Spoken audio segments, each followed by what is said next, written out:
Okay, using what we like to call the right method, today we're going to start 3.7 rates of change. You'll notice that this is specifically different than the video that I had posted yesterday because I posted the wrong video.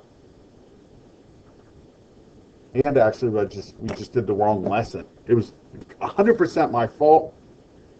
I don't really want to dwell on it anymore. I don't like to focus on my mistakes. If you had happened to watch the video from yesterday, email me a picture of your notes. Maybe you'll get some bonus points on that last quiz you did. So email me your old notes, the ones that were like end behaviors of polynomials, because that was all bad. And today we're starting 3.7 rates of change. Excuse me. When a rock is dropped from a high place, the distance the rock travels is given by the function d of t, or the distance related to time, equals 16t squared. So we're going to measure our distance in feet and time, which is t, is going to be measured in seconds. Then the following table shows the distance that the rock has fallen at various times. For instance, the rock fell in Fast and Furious 4. He fell in Central Intelligence, and he fell in The Good Guys. He really fell in The Good Guys, or The Other Guys. That's when the rock fell. Okay, so find the distance that the rock falls from t equals 1 to t equals 3. Tell me how you would do that. If I'm trying to find the distance that it falls between those two times, I would take the distance that it fell at t equals 3, which is 144, and I would subtract the distance that it fell at t equals 1, which is 16. 144 minus 16, everyone knows that that's 128. And that's your answer.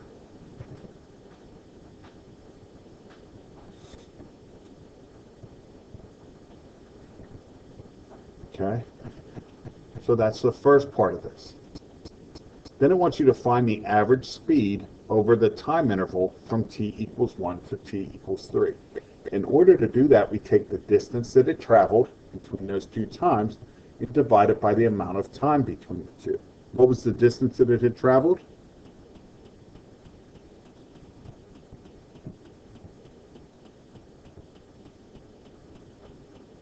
Good. It's a total of 128. It traveled 128 feet between T1 and T3. So to find our average speed, we would take 128 and divide that by 3 minus 1, or the amount of time that it took to fall that fast.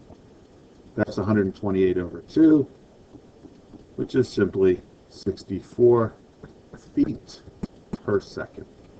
So this was falling at an average rate of 64 feet per second within that time period. So this was a total time period of 2 seconds. It takes 2 seconds to get from 1 to 3. So that's why we're dividing by 2. Now let's find the average speed from 1 to 4. I want you to try that one on my own. In order to get from our distance from 1 to 4, I need to do my distance at 4, which is 256, minus the distance at 1, divided by the times subtracted. So 256 minus 16 divided by 4 minus 1. That gives me 240 divided by 3, which gives me 80 feet per second. Is that what you got?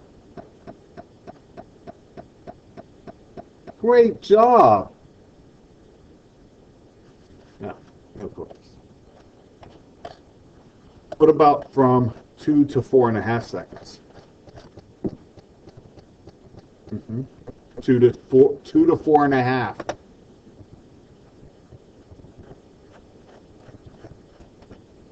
324 minus 64.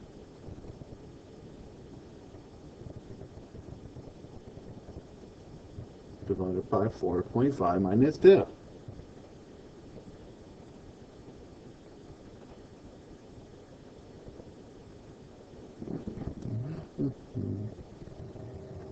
Little mental math here. Tells me this is going to be 260 over 2.5.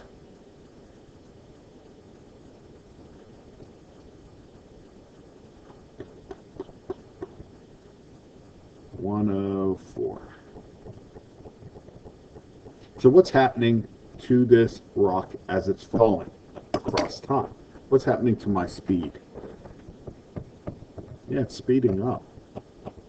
Speed, I am speed. Good job.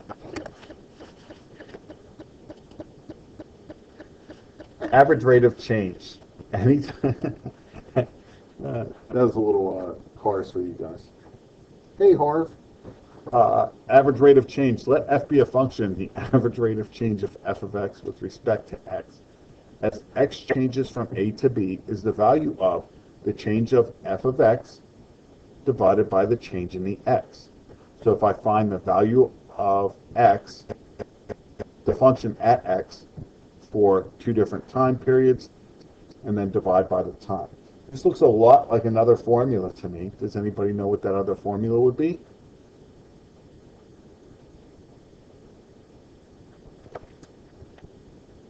And what formula would that be?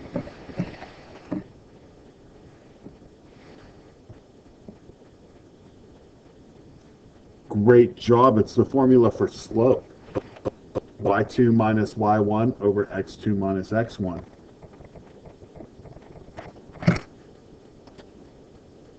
Shut up. Rate of change of volume. A balloon is being filled with water. Its approximate volume in gallons is the velocity equals x to the third over 55. X represents the radius of the balloon,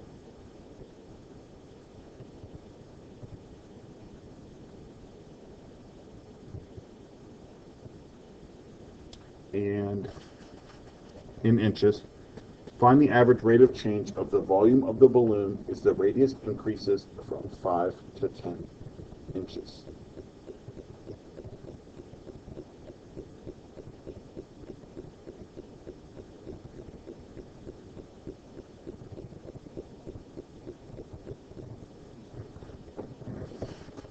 Okay, and we will pick up there on Monday when a lot of you will be back in school.